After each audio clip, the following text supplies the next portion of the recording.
it's Monday, November 6th, 2023, and I just finished drinking my Amare Happy Juice not too long ago, and it's 9:47 in the morning Atlantic time. Since drinking it, I feel full of motivation, I feel wide awake, I feel full of determination, and I have just the right amount of energy, which is a good thing because I'm doing yet another extensive job search today. I'm really cracking down on it and trying to get a job. The reason why I really have to crack down on it now is because I was on sick benefits, and I found out afterwards that apparently I had enough hours for sick benefits, but apparently I didn't have enough hours to get regular EI. So right now I have no choice but to get a job as soon as possible because my sick benefits ran out, and I figured, okay, now I'll go on regular EI until I find a job, and they're like, no, you don't qualify.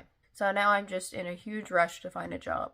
I was going to go for a tech job, which is ideally what I want, but in the meantime I just have to get anything. So I'm applying for a variety of different jobs. Aside from that, as you can see, my hair is parted a little bit differently today. Instead of having it all parted to this side, I now have it all parted to this side. But it actually works out better because I have the top of my ear pierced on this side, so it shows it off. I don't have that piercing on the other side yet. I want to get it done though. And I will see you in my next video. Bye for now.